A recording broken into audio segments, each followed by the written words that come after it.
Hello everyone, this is Brijesh Kumar. Today I am going to teach you epic. Dear students, epic is a long verse narrative on a serious subject told in a formal and elevated style and centered on a heroic or quasi-divine figure on whose actions depend the fate of a tribe. This is the definition which I have written of an epic. So let us have word by word explanation of this whole definition. Epic is a long verse narrative. The very first term that we need to notice is long. This epic poem is not a short poem, it's a long poem and it is verse narrative. It is written in poetic language and it is a kind of it is meant for narration. It is not meant for performance, although some parts or another part of the epic sometimes is performed, but usually an epic is not meant for performance. Usually it is meant for narration. And the subject matter of an epic is serious. It does not take any trivial subject matter and it is told in a very formal and elevated style and usually centered on a heroic or quasi-divine figure. Here you would find that the whole of the story is centered around a heroic figure, sometimes a quasi-heroic figure, and the action of this figure, the action of this hero usually makes a lot of changes in the life of that particular tribe to which he belongs, or sometimes to whole nation. And at times you would also find that the actions of that particular person influences the whole of the world. And then now let us have a look of the qualities of an epic. The hero should be of a great national figure of cosmic importance. Here you would find that the hero must not belong to a normal class, to a normal, should not be a normal person, but he should be a person of cosmic importance. He should belong to aristocracy. His stature should be like someone whose deeds would influence, as I told you, not to an individual, not to a family, but to a society, maybe it's to a tribe, to a nation, or to whole of the world, as I told you. So the hero is also of that particular length. He is not a simple person. A simple person can never be the hero of an epic. The setting of poem should be ample in scale and maybe worldwide or even longer. And then so far as setting is concerned, you would find that the setting also is equal to the scale of the figure of this hero. The setting is very broad and sometimes it is worldwide. You would find that one action takes place in one part of the world, then another in another part of the world, and sometimes you would also find that some part of the action would take place in heaven, in hell, in different planets too.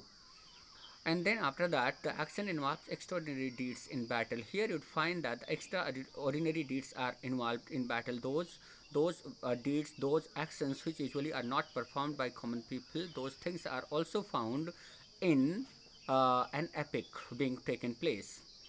In these great actions, the gods and other supernatural beings take an interest in or an active part. As I told you that here, even gods, goddesses, they also take interest in the activities which usually are going on there, and they sometimes become the mute spectators, and sometimes they take active part. It depends on the story. It depends on the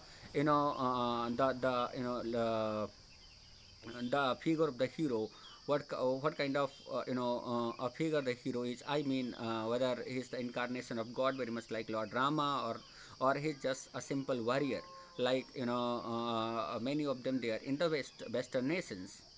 And then grand style of Milton is used. Here I have written grand style of Milton, but Milton has used this grand style. What I exactly mean is to say is this, that the grand style must be used. Normal style must not be used. That should be proportionate to the level of the hero, to the level of the setting, to the level of the deeds in the battles. And therefore again I am going to emphasize this point, that the styles should be grand of an epic. The narrator begins by stating his argument or epic theme, invokes a muse or some guiding spirits to inspire him in his great undertakings, then addresses to the muse the epic question, the answer to which inaugurates the narrative proper. My dear students, you would find here how an epic starts. In the starting, you would find that the poet comes and he invokes some muse or other in order to help the poet to start this hectic, this lengthy task.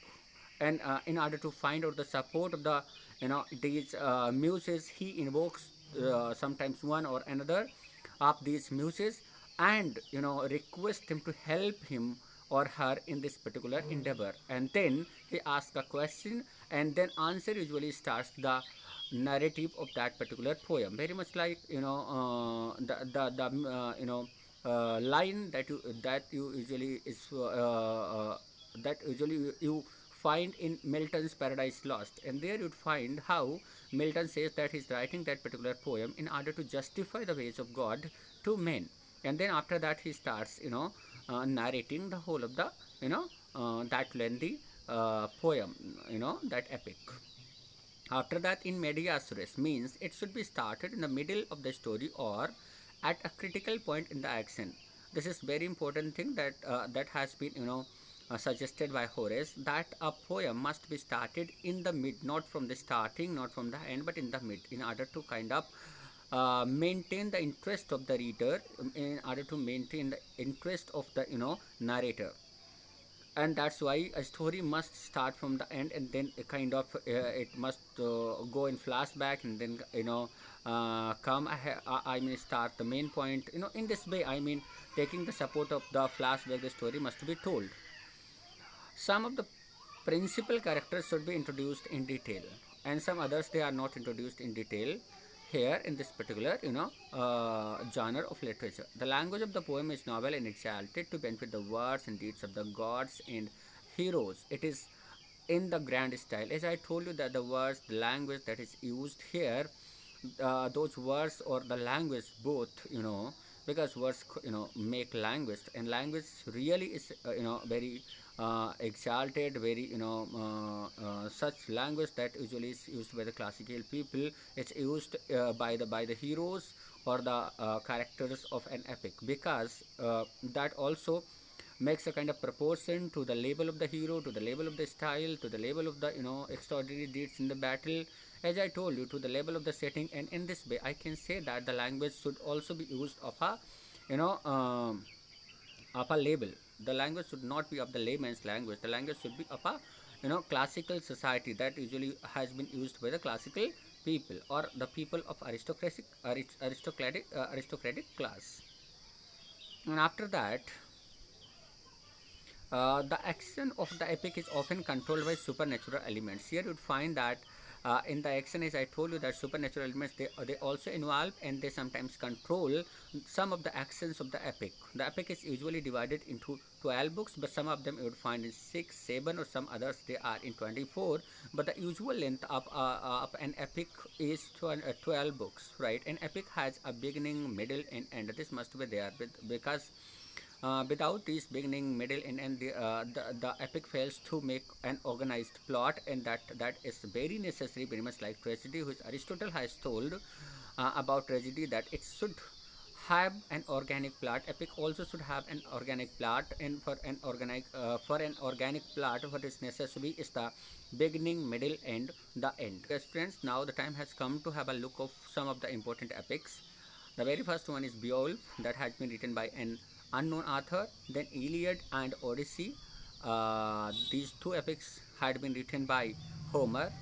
And then Aeneid by Virgil, Jerusalem Delivered by Tasso, Paradise Lost and Paradise Regained by Milton, Fairy Queen by Edmund Spenser, Mort Eddie Arthur by Tennyson, Saurabh and Rustam by Matthew Arnold, Ramayana by Valmiki, Mahabharata by Veda Vyas. These are some of the very, very famous epics, very popular epics of the world. And one mistake I have committed here that you need to pay attention. Here Iliad and Odyssey, it is not Iliad by Odyssey, because both are the epics. Iliad is an epic and Odyssey is another epic of Homer. So I must have written here Iliad and Odyssey by Homer. So you please read it, Iliad and Odyssey by Homer.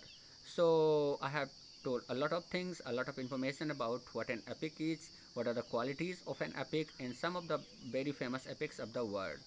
Dear students, you have come to know a lot about what is an epic and its features, some of the very important epics of the world. And with this, I thank you to all of you for listening this video and liking it. Thank you very much.